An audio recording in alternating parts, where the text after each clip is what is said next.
আসসালামু আলাইকুম প্রিয় শিক্ষার্থীরা, আজকে আমরা নতুন আরেকটা টপিকস নিয়ে আসছি, যেগুলি সাধারণত আমরা কারোর সাথে ঝগড়া করতে গেলে ইউজ করে থাকি। এবং ঝগড়া করতে গেলে আমরা সঠিকভাবে ইংলিশ শব্দটা ইউজ করতে অনেক সময় মাথায় আসে না, কিন্তু আমরা যদি একটু জাস্ট 2-1 মিনিট সময়, আমরা ইউটিউবে অনেক কিছু দেখি, কিন্তু যেগুলি আমাদের প্রয়োজন না, অপ্রয়োজনীয় জিনিস থেকে আমরা এমবিএ কোর্স করি, টাইম লস করি, কিন্তু আমরা প্রয়োজনীয় জিনিস, ছোট ছোট সেন্টেন্সগুলি এগুলি শেখার মাধ্যমে আমরা অনেক কিছু উপকৃত হতে পারি। এবং আমরা বর্তমানে ইংরেজির যুগ, ইংরেজিতে চলার জন্য এই জিনিসগুলি, এই সেন্টেন্সগুলি খুব জরুরি দরকার আমার।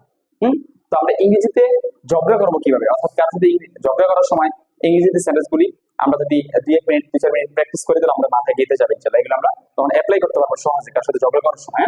এই ইংলিশটা আমাদের জানা দরকার।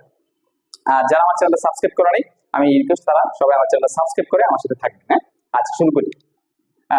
আমাকে রাগিও না, ডোন্ট মেক মি অ্যাংরি। গলা নামিয়ে কথা বলো, কিপ ইউর ভয়েস ডাউন। সীমা ছাড়িয়ে যেও না, ডোন্ট ক্রস ইউর লিমিট।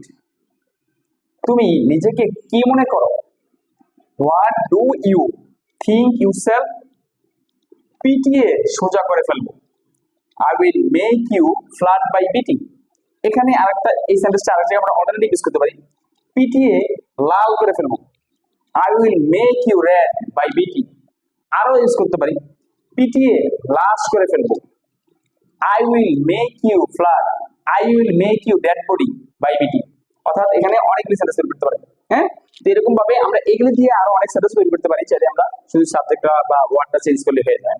তো আশা করি ইনশাআল্লাহ উপকৃত হবে সবাই, এবং নেক্সট ইনশাআল্লাহ আরো একটা টপিক নিয়ে, অন্য কোনো টপিক নিয়ে হাজির হবো সবাই। আসসালামু আলাইকুম।